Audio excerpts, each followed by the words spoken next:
We've been asking the wrong question about the future of work. We've been asking, what does the future of work look like? Instead, we should be asking, how can we build a solid, resilient, innovative team that can help us get to whatever the future of work looks like?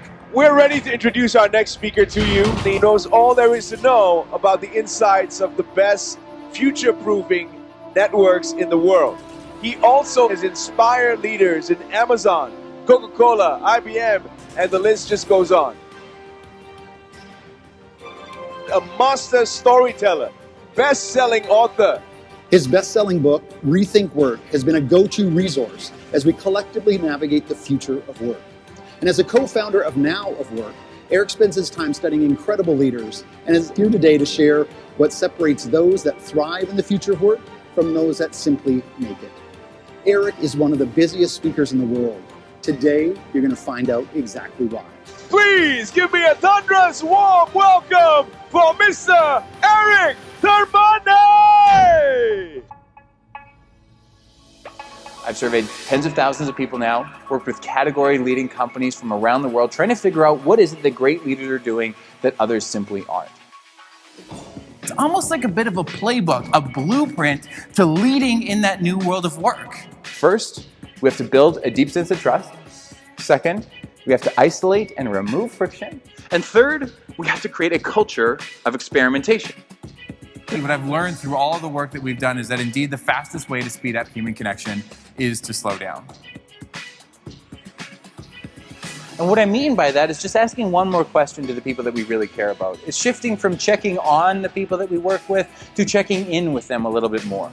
Instead of top down, we're now like eye to eye, heart to heart, asking the most simple, the most basic, the most human-centric questions. Like, how are you?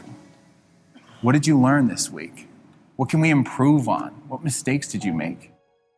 I went to Waffle House, and it was an experience, as I'm sure many of you know. But I was sitting at the bar with my partner for a waffle and some scrambled eggs, and Libby and Rich were the two people that were taking care of us. Libby was our server. Rich was flipping eggs on the grill. Not 2 minutes after we got there, the manager of the store nearly kicked the door down. Just so much energy, walked behind the counter, tapped Libby on the shoulder, flipped her around, said, "Libby, thank you so much for being here today. I know that Jennifer called in sick. You didn't have to be here today, but if you didn't come in, we probably wouldn't have been able to open the restaurant. Thank you so much for being here. We owe you one." He then went over to Rich. He said, "Rich, I know you're upstate with the kids on the weekend. We're going to find 10 minutes later today. I want to hear all about it. Welcome back. I hope you had a great trip."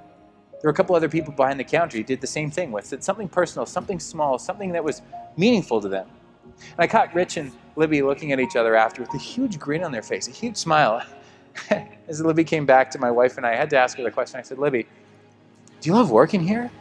She said, "Yeah." I said, "What do you love so much about working here?" She said, "The people." I said, "No kidding." I said, "How long have you worked here for?" She said, "Well, about 13 years.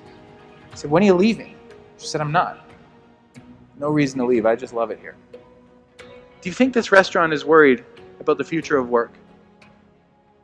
Do you really think that the Waffle House here is worried about 3.9% unemployment, about a talent shortage that we haven't seen since 1969? Do you think they're worried about artificial intelligence and machine learning? No, they're not worried about the future of work. Libby felt trusted. She felt that she could try something new. She felt that they could experiment. She had this connection with her team, and she wasn't worried about what tomorrow's going to bring. I started off by sharing with you today that I'm no good at predicting the future. I have no idea what's going to happen tomorrow, next week, or next month, but I'm not worried about it, and you shouldn't be either. Just because we can't predict the future doesn't mean that we can't build a resilient team that's able to thrive in it. Thank you so much for your time today.